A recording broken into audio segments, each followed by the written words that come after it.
Buenos días, somos los estudiantes de la materia Base de Datos no SQL de la Escuela de Computación de la Facultad de Ciencias de la UCB.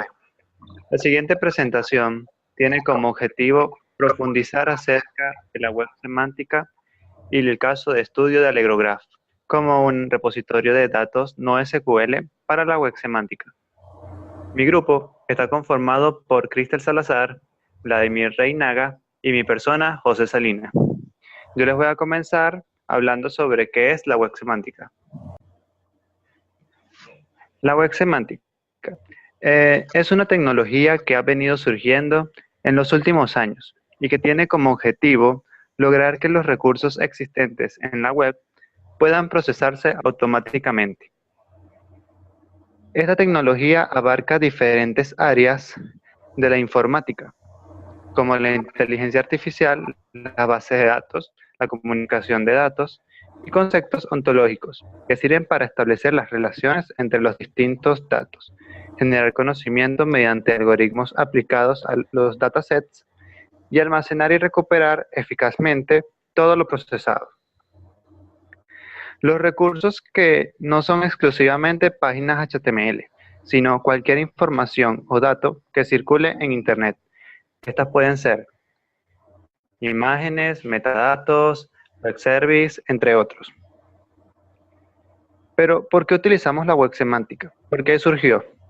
En 2006, la información digital creada y procesada no semánticamente ascendía a 161 exabytes, lo que es lo mismo a 161.000 millones de gigabytes. Pero, en 2010, la información en la web se había multiplicado por 6, llegando a unos 988 exabytes. Es por esto que surge la propuesta de Tim Berners-Lee para poder darle una estructura estandarizada a la manera de relacionar toda esa información en la web mediante el uso de un sistema de descripción de recursos, que es lo que conocemos como RDF. RDF es el punto de partida base para la web semántica. Es un lenguaje creado por la W3C para expresar información sobre los recursos. Este sirve para describir cualquier tipo de recursos, como los documentos, personas, objetos o literales. Veremos más adelante, como lo veremos más adelante. ¿Por qué usarlo? ¿Cuántas veces no hemos utilizado a Google para hacerle cualquier tipo de pregunta sobre un tema muy en específico y no hemos tardado un buen tiempo en encontrarlo? O más o menos, lo que se busca es poder encontrar en un pajar en el menor tiempo posible. No como la imagen que vemos ahí, donde se tengan que tomar 65.298 segundos en encontrar lo que queremos. Además, RDF sirve para adicionar información legible por máquinas a las páginas web, lo que permite a los motores de búsqueda optimizar los tiempos de respuesta y que sea procesada automáticamente por aplicaciones de terceros. No necesariamente tiene que ser en una única aplicación. Construcción de redes sociales distribuidas. En lanzar diversos conjuntos de datos dentro de una organización. Claro, no toda organización tiene que tenerlo, sino unas grandes organizaciones. Y el uso de conjuntos de datos publicados actualmente como Linked Data. Para realizar consultas sobre dichos datos o datasets, utiliza un lenguaje llamado SparkQL. Ahora hablemos sobre la estructura de RDF. La información en RDF se almacena en un formato denominado triple. El triple no es más que el formato de estos estados simples. Una declaración siempre tiene la siguiente estructura en XML, como lo podemos ver: sujeto, predicado y objeto. En RDF se expresa una relación entre el sujeto y el objeto mediante el predicado. La relación es direccional, de sujeto a objeto, y es conocido como propiedad. En este ejemplo podemos ver un ejemplo informal de cómo definir un RDF. Podemos ver, este va a ser un ejemplo que vamos a utilizar durante toda la mayoría de la presentación. Podemos ver que Bob es una persona. Además, Bob es amigo de Alice. Bob nació el 4 de julio de 1990. A Bob le interesa la Mona Lisa. Y la Mona Lisa fue creada por Leonardo da Vinci. El video de la Gioconda de Washington es acerca de la Mona Lisa. Esto lo podemos expresar como un grafo de la siguiente manera. Tenemos que se pueden ver los nodos sujetos que vendrían siendo Bob y la Mona Lisa con los demás atributos de las relaciones que tienen de las propiedades mediante a los objetos. La definición que podemos tener de los objetos lo vamos a explicar más adelante y vamos a decir cómo se clasifican. Pero antes de continuar con eso, tenemos que saber cualquier tipo de recurso para la web semántica, que eso se puede definir cualquier tipo de recurso en la web semántica. Para esto es muy importante los denominados IRIs. El IRI no es más que el identificador de recurso internacional. Este es el que identifica internacionalmente a un único recurso. Las direcciones URL, en cambio, el Uniform Resource Locator es el que usa la gente como direcciones web. Pero ¿cuál es la diferencia entre una URL y una IRI? Que la URL no es más que un subconjunto de la URI. Y la URI no es más que un subconjunto de la IRI. Para ver un ejemplo más detallado, veamos que los IRI se pueden utilizar para identificar los recursos. En este caso, en el caso del ejemplo, tenemos una página web donde tenemos una página que dice http://www.example.org/index.html y un objeto denominado en la misma página example.org, pero staff ID /85740. Pero la forma de relacionarlos no la sabemos.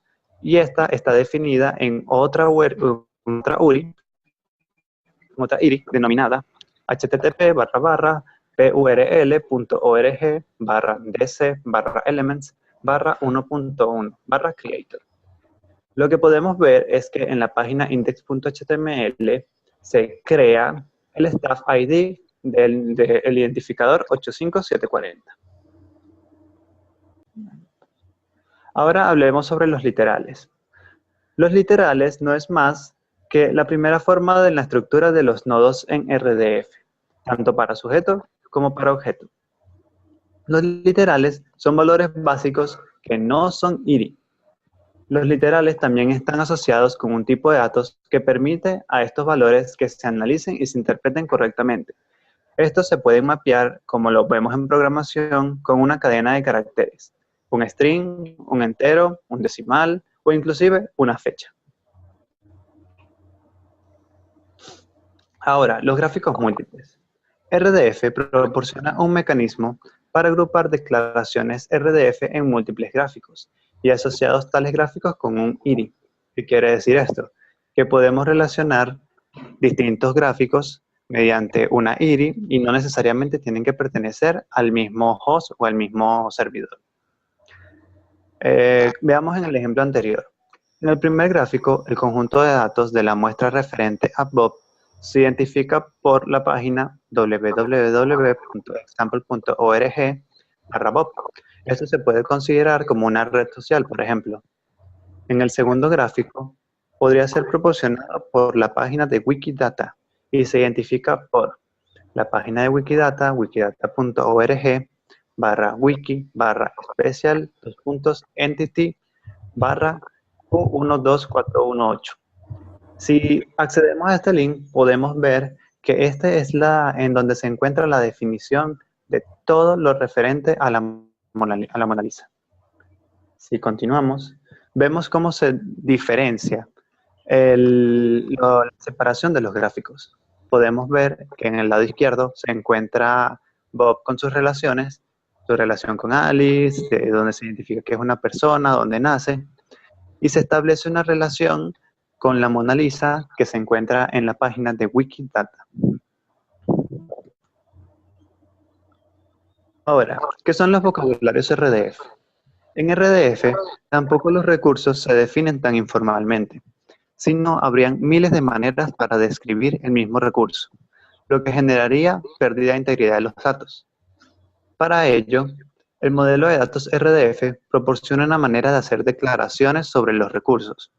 En nuestro ejemplo, en el PI, http://example.org friend_of, se define la propiedad.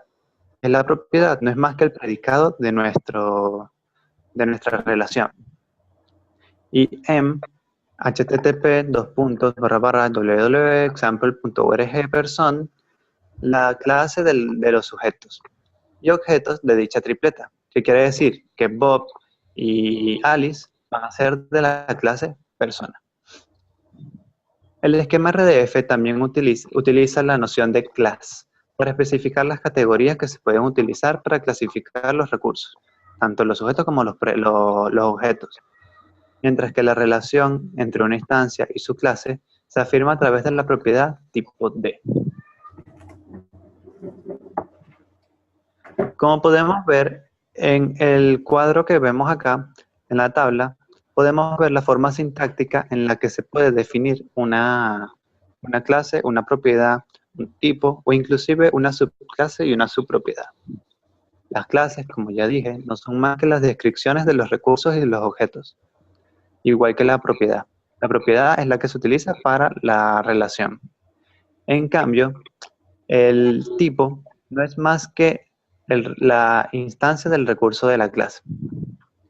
Y podemos ver que tanto las clases como las propiedades pueden tener subpropiedades y subclases respectivamente. Estas pueden considerarse, por ejemplo, como una persona y a su vez un niño. Eso puede considerarse como una subpropiedad.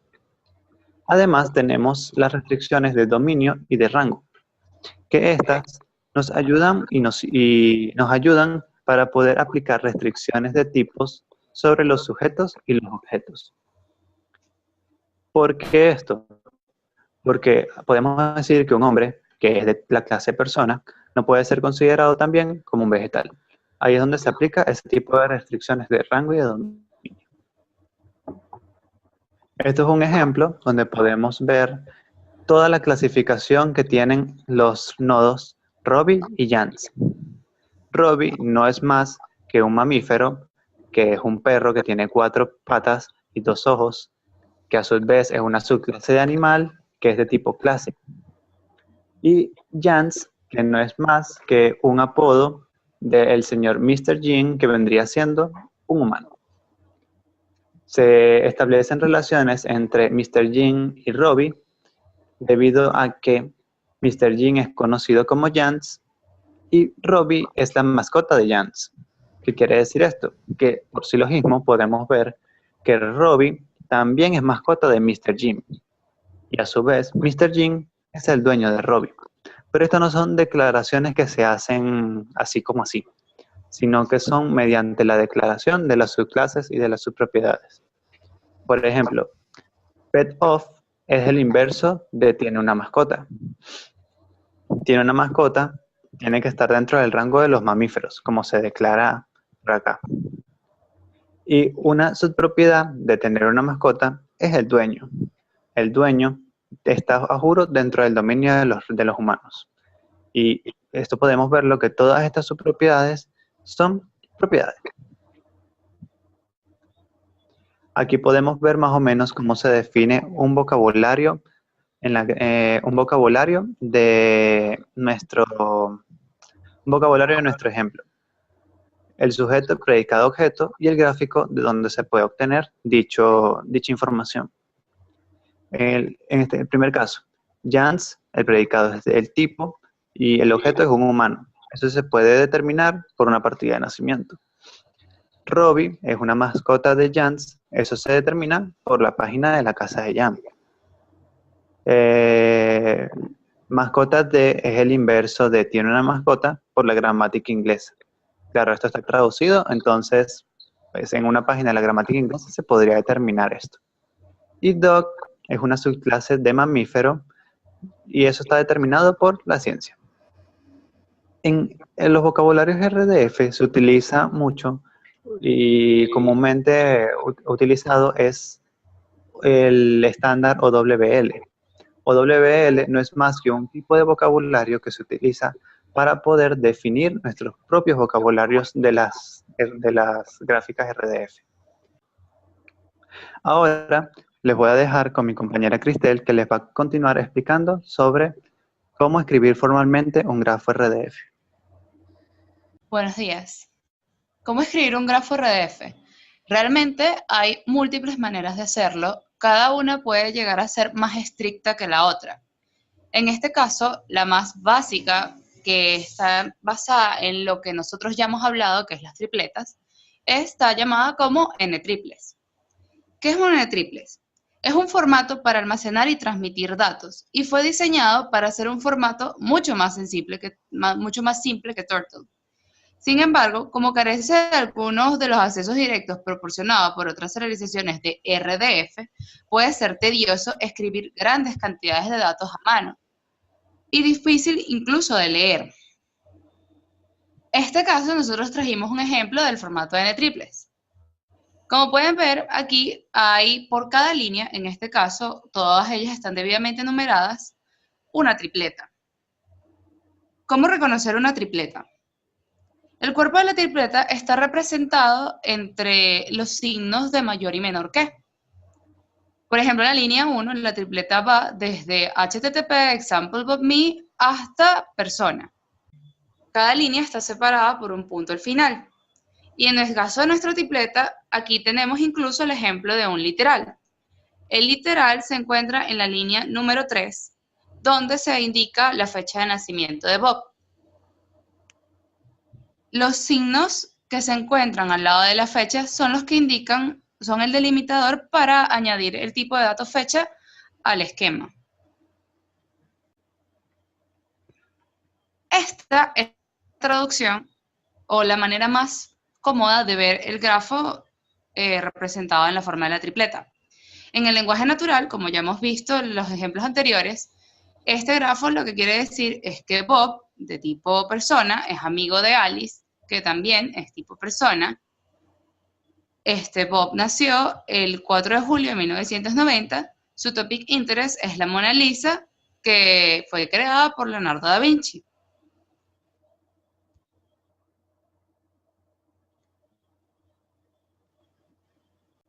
Turtle. Turtle no es más que una extensión de N-triples. Además de la sintaxis básica ya conocida en N-triples, es un formato para serializar RDF similar a SparkQL. En este caso, Turtle solo permite serializar grafos RDF válidos, a diferencia de otra técnica que se llama M3. Al Turtle no trabajar con XML, se hace menos restrictiva que la sintaxis XML para RDF. Cabe acotar que un documento Turtle es la representación textual de un grafo RDF. Turtle introduce una serie de shortcodes sintácticos como el soporte para los namespace prefixes, listas y abreviaturas de literales data type. En este ejemplo de Turtle se ve lo que es el significado de prefix. De la línea 2 a la línea 6, el prefix lo que hace es acortar los iris o los uris que se estén utilizando en el formato. ¿Para qué acortarlos? Es mucho más sencillo acceder a ellos por medio de una variable que escribir a lo largo de todo el documento todo el URI completo. Es mucho más engorroso para la persona que está trabajando con el formato. SparkQL es un estándar de la W3C. SparkQL es el acrónimo de SparkQL Protocol and RDF Query Language. Se trata de un lenguaje estandarizado para la consulta de grafos RDF. Es una tecnología clave en el desarrollo de la web semántica. Al igual que sucede con SQL, es necesario distinguir entre el lenguaje de consulta y el motor para el almacenamiento y recuperación de los datos. Para la mayoría de las personas, SparkQL es la mejor de las aplicaciones. No solamente se encarga de redactar las consultas, sino también de procesarlas. Visualmente es mucho más cómodo. Cada declaración dentro de SparkQL es llamada tripleta. Y las tres partes se conocen como sujeto, predicado y objeto. El sujeto no es más que el identificador de la entidad, predicado, el nombre del atributo, y el objeto, el valor del atributo. Tanto el sujeto como el predicado son representados por URIs. URIs, recordemos que está dentro del subconjunto de los IDs. URIs es Uniform Resource Identifiers, que son muy similares al URL, pero la diferencia es que no utilizan locators, sino identificadores. A la hora del uso del URI, para hacerlo más corto, se utilizan prefix, como ya fue nombrado antes dentro de Turtle.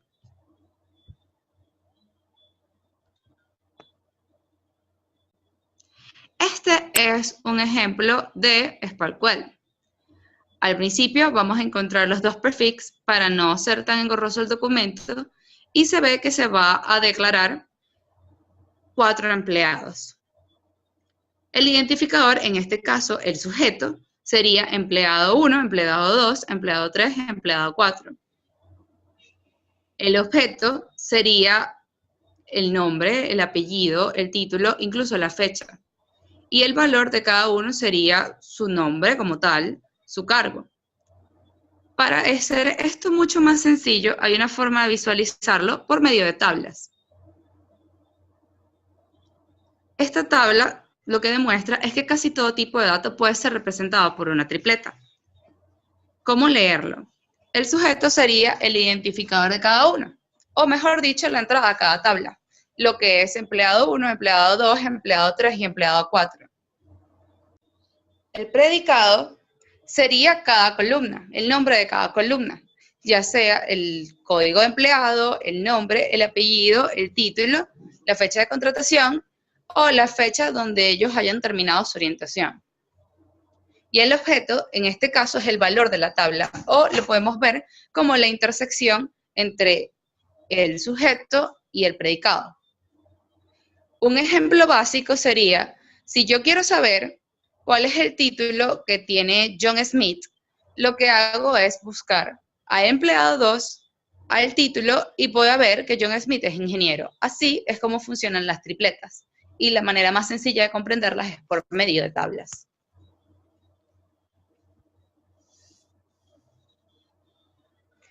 Aquí nosotros trajimos varios ejemplos para que se vea cómo es el desarrollo de SparkQuell, lo que es una consulta. El primer ejemplo, nosotros lo que tenemos que saber es que a la hora de realizar una consulta en SparkQuell, lo más importante es ver el where, la cláusula del where. En el where se definen las tripletas que se van a consultar. En este caso, nosotros estamos buscando el sujeto que cumpla dichas condiciones. La condición es que sean las personas que tengan de apellido Smith.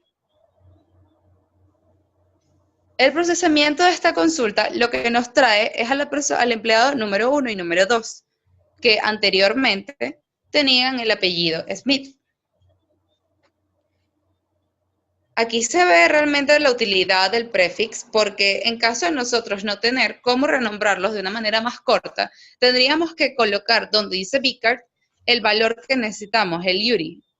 Y eso es mucho más engorroso, porque en la cláusula del where puede haber tantas tripletas como una persona necesite consultar. Al finalizar, se ve que en la selección es los valores que tú ya obtuviste por medio de la cláusula del where. El query número 2 es igual de sencillo que el primero, pero en este caso yo quiero que el procesamiento no solamente traiga al identificador, sino que también me traiga el valor del nombre de las personas. Como se ve, sigue respetando que en la cláusula where es cuando nosotros vamos a utilizar las tripletas para acceder a los datos. En este caso son 2, pueden llegar a ser muchos más. En este caso, los nombres de las personas son Heidi y John. Como pueden observar, cada nombre de la columna, en este caso sea person given name, es lo que está trayéndose de la cláusula del select.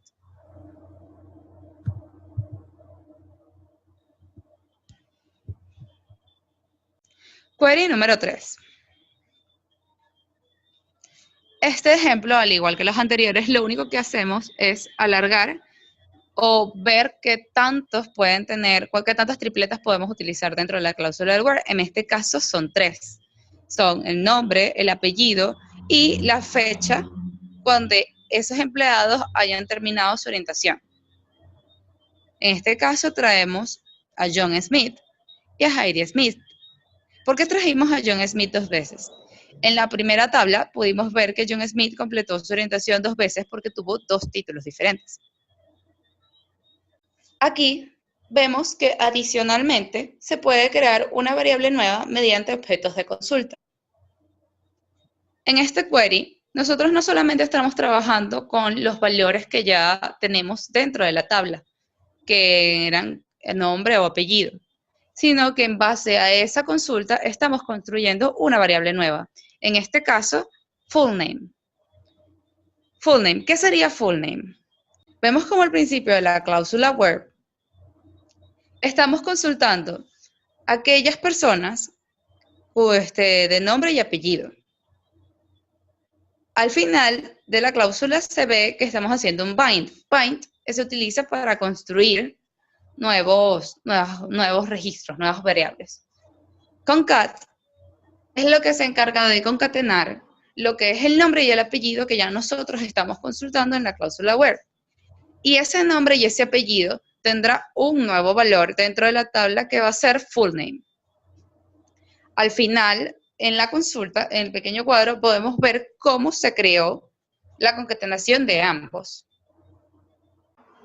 Query número 5. Este query es mucho más complejo que los anteriores. Aquí no solamente nos estamos basando en construir nuevas variables y en consultar datos que se encuentren en las tripletas. En este query, la finalidad de él es construir una nueva estructura similar a la estructura original del documento en base a búsquedas, en base a consultas. Tenemos nuestros prefix que se encargan de acortar nuestros hiders. Y tenemos construct. ¿Qué es lo que vamos a traer en la cláusula construct? Vamos a traer las personas, en este caso sería el sujeto, el ID de la persona, el nombre, el apellido y lo que nosotros construimos antes como full name. Pero todo eso está basado en la estructura que define SparkQL. Dentro del Word, al igual que el ejemplo anterior, lo que vamos a trabajar es el nombre, el apellido y la concatenación de ambos. Este query no nos arroja una tabla. ¿Por qué no nos arroja una tabla? Porque lo estamos definiendo para que lo que haga sea traer un nuevo documento de RDF. El procesamiento del query sería el siguiente. Como podemos ver, es muy similar a la estructura en base a la cual estamos haciendo las consultas. Traemos al ID, traemos el predicado y también traemos los nuevos objetos, que en este caso serían los objetos de consulta, el nombre, el apellido y la concatenación de ambos. En SparkQL se ve lo que es el uso de los data types, ya sea para fecha, tipo y language tags. Language tags es lo que nos permite hacer el renombre de los prefix. Agregación y ordenación en resultados del query. Nosotros porque no quisimos ahondar, porque esta exposición es muy larga, pero realmente en SparkQL se pueden hacer una gran cantidad de cosas, al igual que una consulta de SQL. Se puede ordenar, se puede delimitar fechas, se puede construir nuevas variables y por lo tanto se puede ver que podemos agregar nuevos datos a nuestra base de datos por medio de consultas. Puede agregar, borrar y actualizar data. Puede enviar query a colecciones de datos remotas, privadas o públicas. Por eso SparkQL es preferido ante las personas que desarrollan o se envuelven mucho en lo que es la web semántica. Esta imagen es como un pequeño resumen de lo que nosotros hemos venido hablando, lo que es la arquitectura web semántica. La mayoría de las aplicaciones únicamente utilizan parte de esta arquitectura. Las consultas permiten acceder a datos concretos, como ya demostramos antes. El intercambio de información estandarizada es clave. Los formatos son necesarios, pero no son lo más importante que nosotros tratamos en web semántica. Y la web semántica está sencillamente basada en la web. Es para el desarrollo web. Ahora los dejo con mi compañero Vladimir, que es el que va a exponer el caso de prueba, que en este caso es Alelograph.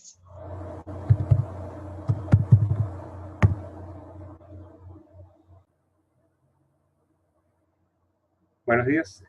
Yo voy a exponer el caso de estudio AllegroGraph. AllegroGraph es una base de datos NoSQL que puede combinar queries geoespaciales, temporales y de redes sociales en un solo query.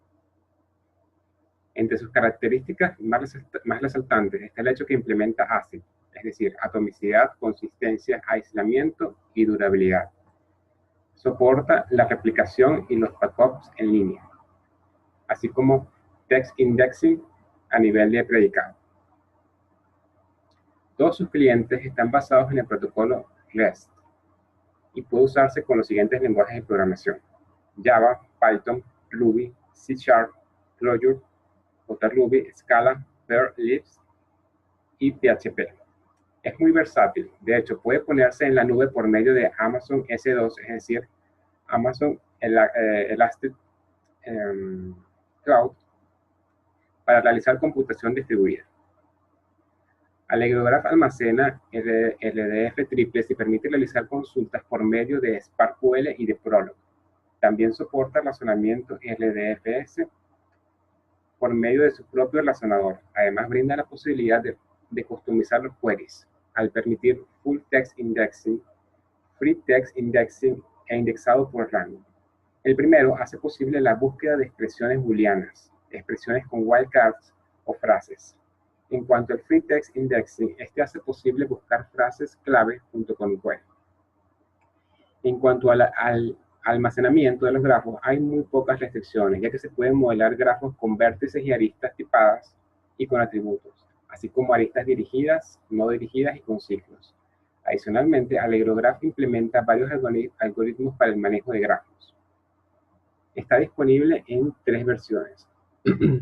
La edición gratuita permite como máximo almacenar 5 millones de triples. La edición para desarrolladores permite como máximo almacenar 50 millones de triples. Y la edición empresarial no posee restricciones en cuanto al almacenamiento. Su arquitectura está basada en el protocolo REST, la cual es esencialmente un superconjunto de Sesame HTTP Client.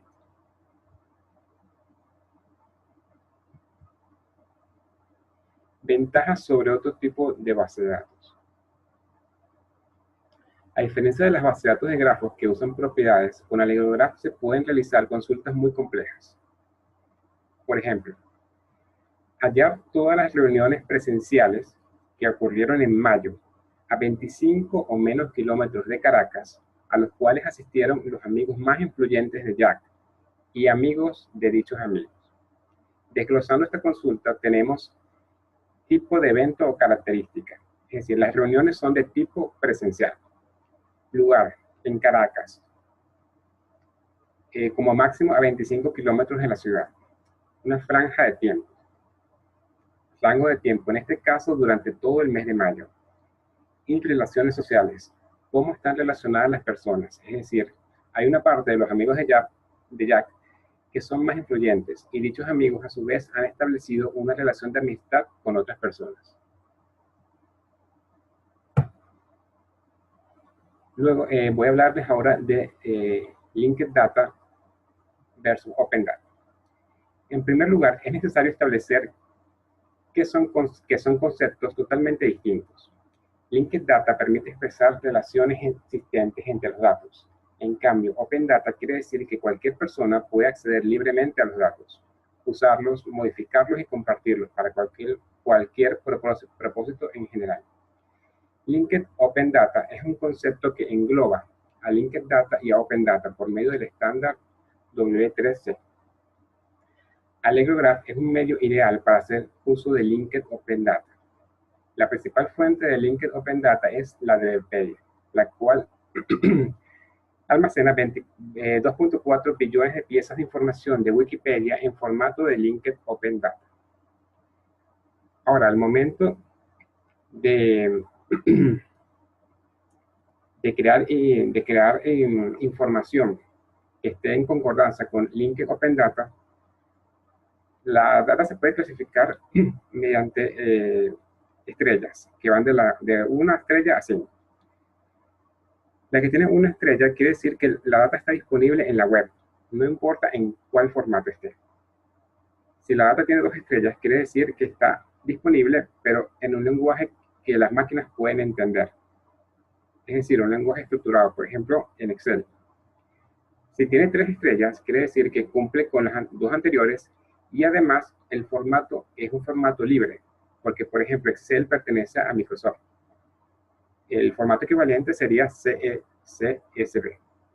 Si tiene 4 estrellas, cumple con los 3 anteriores, además de que usa estándares de la W3C. Por ejemplo, la data está en LDF o en SparkQL.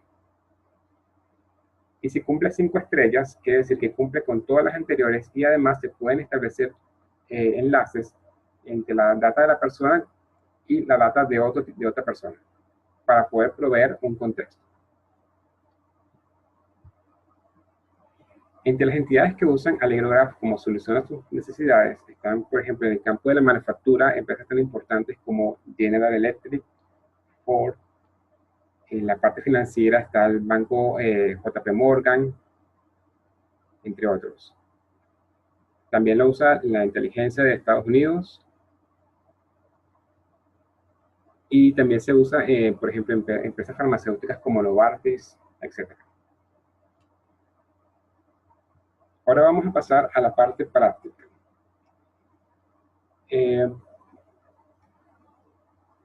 Para realizar la parte práctica se decidió usar como cliente Python, específicamente Python 3.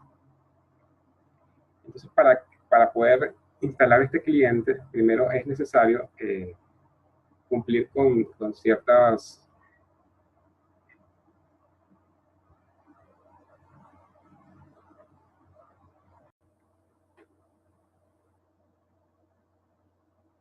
Para poder usar AllegroGraph debemos dirigirnos a la página de France Inc., en la cual podemos encontrar el archivo del servidor y de los diversos clientes. Como dije anteriormente, existen clientes para Java, para Python, para muchos otros lenguajes. El servidor únicamente se puede usar para sistemas operativos basados en Linux. También se podría usar en Windows, pero requiere de una máquina virtual, y eso no es un método muy recomendable, porque las imágenes de dichas máquinas virtuales generalmente son archivos muy grandes. En nuestro caso particular, vamos a usar un cliente en Python. Para ello, primero debemos verificar qué versión de PyCurve tenemos instalado en nuestro sistema. Para ello, importamos PyCurve y vemos qué versión tenemos. En este caso tenemos la 7.43 y de libcurve tenemos la 7.49. Esto es muy importante porque si la versión de PyCurve que vamos a instalar en nuestro entorno no coincide con la que tenemos en el sistema, el cliente de AllegroGraph no va a funcionar. En Python se acostumbra a usar entornos virtuales. Yo voy a usar algo parecido que se llama Anaconda.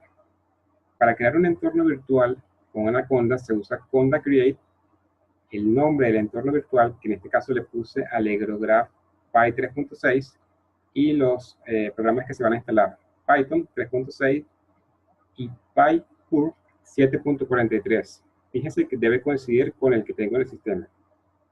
Y libcurve 7.49, que también debe coincidir.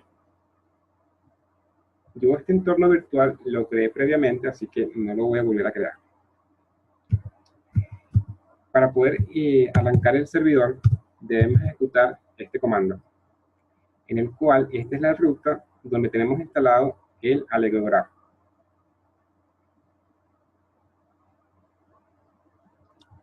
La ejecutamos e inicia el servidor en localhost en el puerto 135.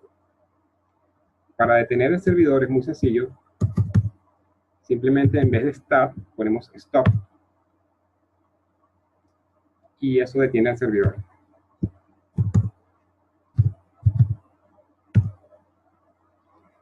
Ahora, para poder verificar que el cliente funciona de forma adecuada, primero debemos iniciar nuestro entorno virtual. En el caso de Anaconda, eso se hace usando Source Activate y el nombre del entorno virtual que queremos iniciar.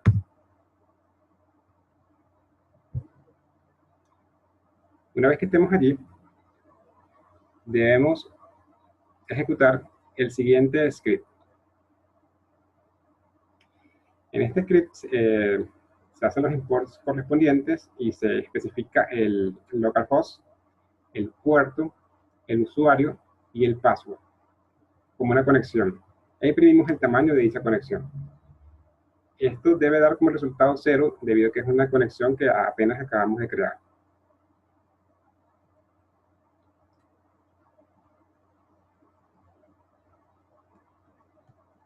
Entonces, bueno, vamos a ejecutar dicho script. Y podemos ver que da como resultado 0. Esto quiere decir que el cliente Python está funcionando de forma adecuada con el servidor de Allegro Graph que está corriendo. Si no queremos usar un cliente, ya sea en Python o en Java, podemos usar un entorno web. En el caso de Allegro Graph, eso está en el localhost, en el puerto 135. Lo que hacemos es ingresar el nombre de usuario y la contraseña. Aquí nos listan nuestros repositorios. Podemos crear uno nuevo y podemos, inspeccionar el repositorio ejemplos, en el cual podemos agregar statements, podemos controlar la replicación, trabajar con los índices, etc. Pero como en nuestro caso particular queremos hacer énfasis en el trabajo con el cliente en Python, entonces vamos a ver el ejemplo usando Python. Ejemplos prácticos en Python 3. Aquí hacemos los imports correspondientes, por ejemplo, el objeto Allegro Graph Server, el repository, RDF, etc. Aquí tenemos la conexión, especificamos al objeto o la clase Allegro Graph Server, le pasamos como parámetros su localhost, el puerto, el usuario, el password. Y aquí tenemos el método getConnection. Este método getConnection nos permite crear un repositorio y le podemos dar varios modos de acceso. En este caso, el modo de acceso del repositorio es renew, el cual quiere decir que borra el contenido del repositorio antes de abrirlo. Y si no existe, crea uno nuevo. También puede ser open, que es abre el repositorio o lanza una sección si no lo encuentra. O puede ser access, que abre el repositorio o crea uno nuevo. O create, crea un nuevo repositorio o lanza una sección si ya existe un repositorio con ese nombre.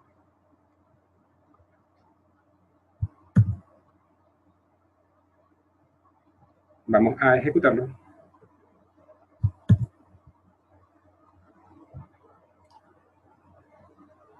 Como pueden ver, lista los nombres de los repositorios presentes, que son ejemplo, nada, Python tutorial, repo y visual, e imprime los índices.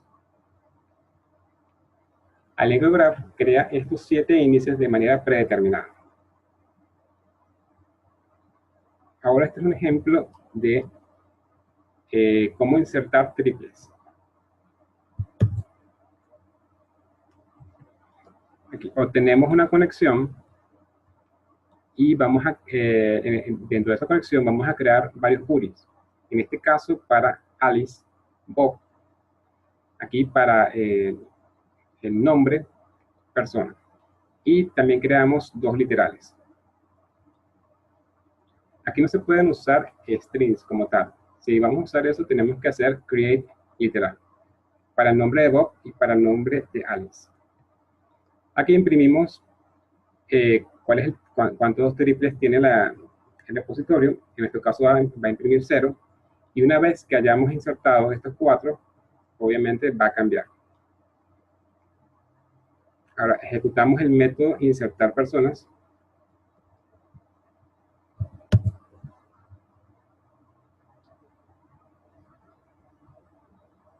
Y como pueden ver, el número de triples pasó a 4, y son estos que están aquí.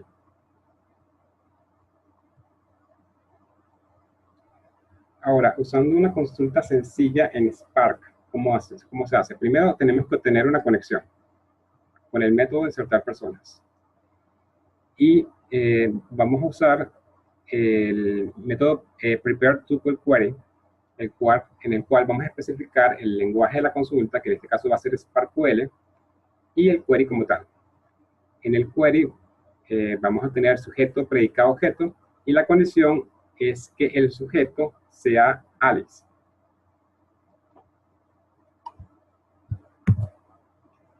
Luego el resultado lo vamos a tener en la variable result y lo vamos a imprimir por concepto. Ejecuto el método.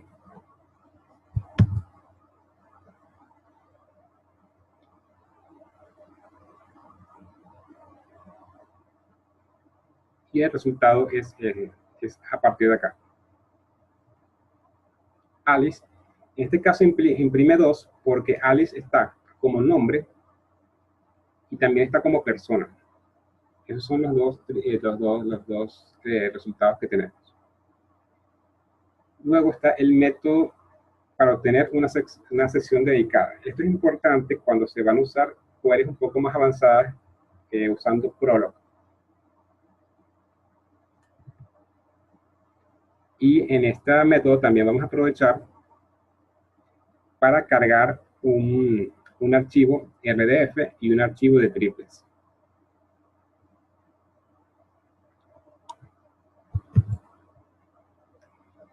Y estos archivos los podemos ver, por ejemplo, tenemos el Kennedy triples y el bcars en RDF.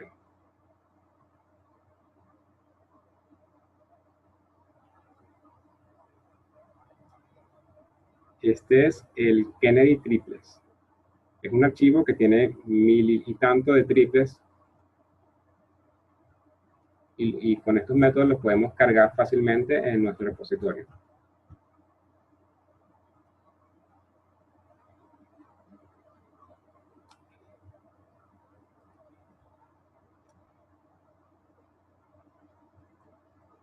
Y el bcars es este.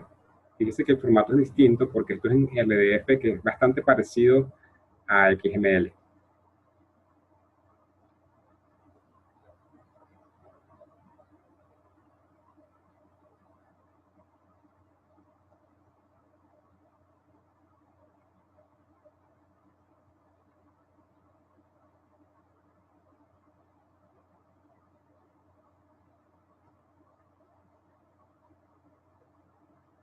Ok. Entonces,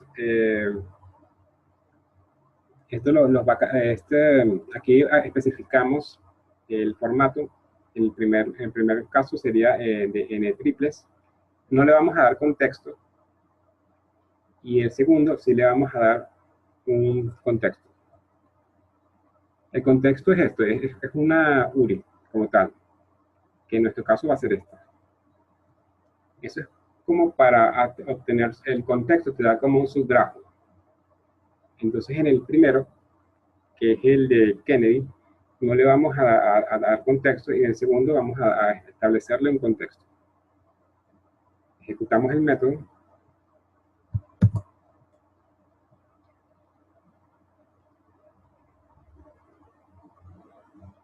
Y nos dice que después de cargar, el repositorio contiene 16 triples en el contexto que le dimos previamente. Estos son los RDF. Y el de Kennedy tiene exactamente 1200 triples, que es lo que tenía ese, que era un archivo más grande. Ahora vamos a ver el método imprimir. El método imprimir va a obtener una conexión del método anterior Y en esta conexión vamos a usar el método getStatement, el cual se le pueden dar varios parámetros. El primer parámetro es para el sujeto, el segundo para el predicado, para el objeto,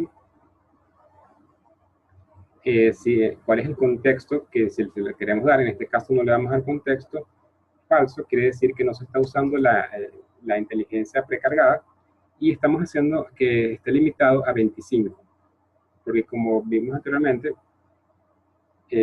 son 1214 triples de la anterior consulta. Ejecutamos el método imprimir.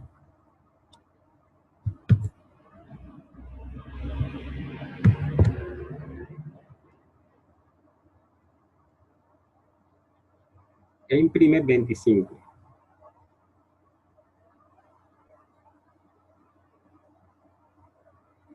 Ahora vamos a usar una variante de RDF que es el formato Turtle. En el formato Turtle vamos a usar el siguiente archivo.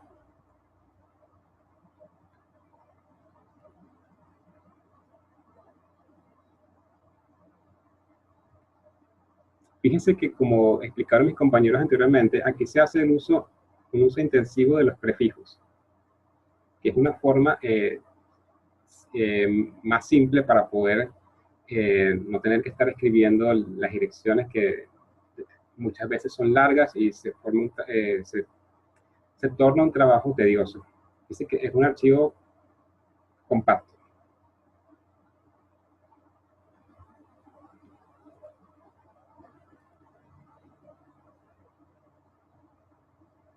Aquí tenemos que especificar, como hicimos en la forma anterior, que vamos a usar el tipo de archivo Turtle. Y el contexto que vamos a poner aquí es un contexto distinto, que va a ser este: example or académico. Y aquí sí vamos a proveer un contexto. Ahora que vamos a agregar, vamos a cargar este archivo.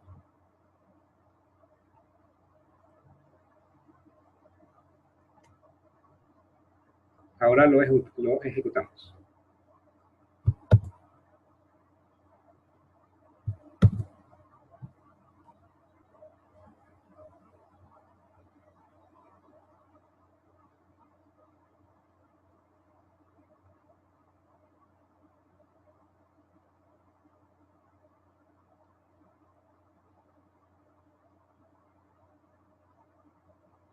Y aquí está el resultado de la unión entre en los archivos que están en el contexto de example or académico. Estamos poniéndose la sección en esta parte del código que especificamos que nos trajera los statements dentro de este contexto, es decir, de example or académico. Por lo tanto, son 31. Porque los otros triples no están en este get statements. Ahora vamos a usar el razonador que está precargado en Allegro Graph. ¿Cómo vamos a hacer esto? Primero, vamos a obtener una conexión simple. Vamos a crear a varias personas, en este caso Robert, Bob y Bobby. Para ellos vamos a tener un nombre, una relación que es padre de, y otra relación que es persona. Entonces, bueno, aquí también hay que poner los literales para los nombres: el nombre de Bob, el nombre de Bobby y el nombre de Robert. Aquí agregamos que Robert es una persona, Bob también, Bobby también. Todos ellos tienen nombres. Aquí decimos que Bob es el padre de Bobby. Y hacemos un query. Este query estamos buscando que en la relación en la relación donde Bob es el padre de alguien, child es una variable, que nos diga cuál es el hijo de Bob. Aquí establecemos que el lenguaje de consulta va a ser SparkQL, el query. Y aquí primero debemos establecer que no vamos a usar el razonador de Allegro Graph.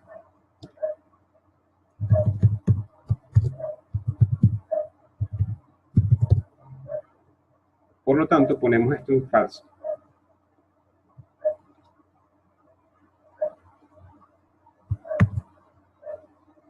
Y ahora vamos a ver qué resultado nos da la consulta de saber quién es el hijo de Bob.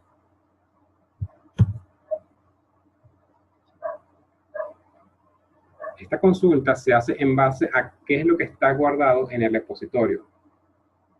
Entonces, según lo que está guardado en el repositorio, el hijo de Bob es Bobby. Ahora, ¿cuál es la utilidad del razonador de Allegro Graph? Él va a ver qué relaciones se pueden crear de acuerdo a esto, a las condiciones que se le pueden dar. En este caso, vamos a establecer que Bobby es same as, eso quiere decir es igual que Robert. ¿Qué va a inferir Allegro Graph?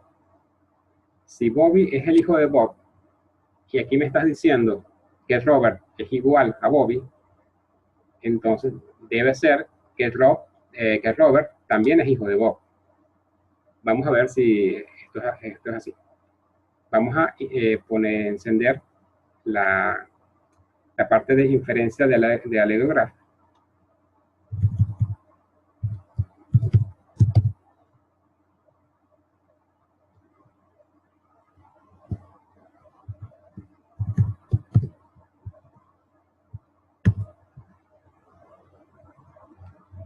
Y volvemos a ejecutar el query.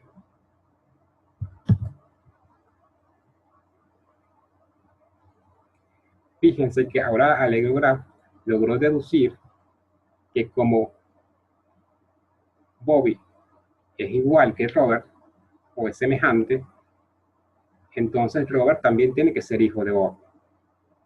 Aunque es importante acotar que esto es muy importante porque uno puede jugar mucho con esto, pero es útil porque esta relación, este triple que está aquí,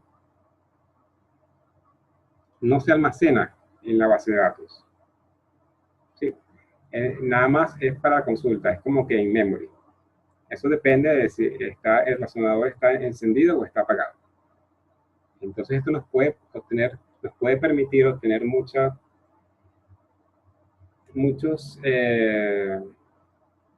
deducciones sin tener que afectar lo que tenemos almacenado en nuestra base de datos. Ahora vamos a ver una herramienta que se llama Groove. Con esta herramienta podemos tener una forma más amigable de ver la información en Allegro Graph. Para esto vamos a abrir los triple store que tenemos. Aquí nos piden el localhost, el puerto, el usuario, introducimos el password.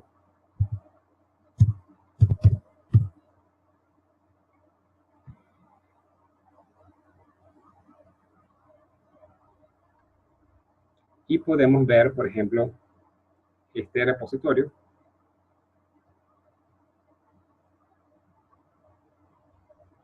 Aquí vemos que nos dice que tenemos 8 triples. El repositorio que cargamos ejemplos tiene 8 triples. Y en display tenemos varias formas de cómo ver, cómo mostrar el resultado del repositorio que tenemos. En este caso, porque como estamos haciendo una demostración, simplemente vamos a mostrar algunos triples. Fíjense las relaciones que están. Bob, Bobby. Aquí nos dice quiénes son las personas. Son Bob, Bobby y Robert, los literales, que son los nombres. Aquí tenemos la relación de padre, que es entre Bob y Bobby.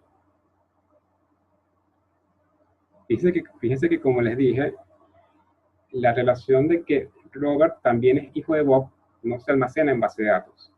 nada más es en la consulta. Los nombres y quiénes same as, que en este caso es Bobby y Robert.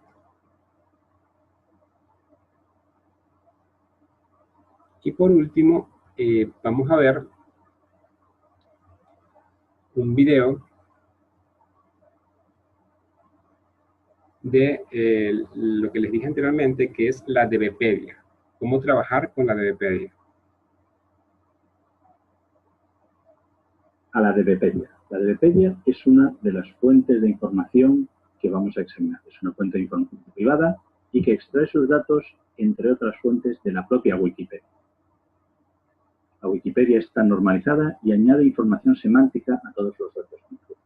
En esta primera pantalla podemos ver que la página inicial está en inglés y podemos ver también la licencia de uso de estos contenidos. Siempre es un elemento importante a examinar y vemos que tenemos una licencia Creative Commons, ¿de acuerdo? Y parte como GNU Free Documentation. Es decir, con ambos tipos de licencia vamos a poder realizar desarrollos y vamos a poder compartirlos. Esta DBpedia tiene una sección en español, ¿de acuerdo? Que aquí podemos ver. Y en esta sección en español nos permite realizar consultas sobre los datos que están en la parte española de la Wikipedia. Si clicamos aquí en el SparkQL Endpoint, obtenemos un formulario, que es este, donde nos va a permitir, realizando distintas consultas, obtener los datos en multitud de formatos. Como podéis ver, HTML, hoja de cálculo y muchos otros. Vamos a realizar el primer ejemplo. El primer ejemplo pues, puede ser encontrar todos los científicos españoles que tienen una página en la Wikipedia española.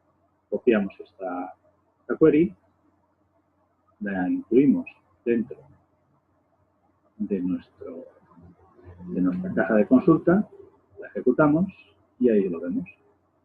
Desde Ramón y Cajal, Severo Ochoa, 59 personas más que tienen, científicos que tienen una página en la Wikipedia en su parte española. Otro ejemplo que podemos utilizar, un poco más compleja, la consulta, pues es encontrar los nombres de grupos de música heavy de los años 80. Y en lugar de obtenerlos por la pantalla, vamos a obtenerlos en una hoja. De igual manera, copiaríamos este texto, me confundo, copiaríamos, lo pondríamos en nuestra caja de consulta y le diríamos el formato CSV.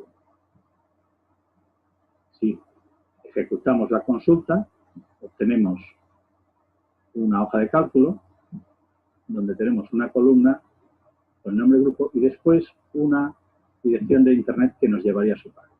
Esto efectivamente no es demasiado usable, pero las hojas de cálculo son muy flexibles y mediante una sencilla fórmula podemos obtener la parte que está detrás de la última barra y obtener todo el nombre de estos grupos para utilizarlos pues, para la utilidad que se nos haya ocurrido. Como veis, para poder realizar estas consultas hay que dominar el lenguaje SparkQL, que es un lenguaje sencillo, pero bueno, podremos encontrar numerosos ejemplos que nos permitan, sin un conocimiento profundo, utilizar los datos que se encuentran en la DBpedia.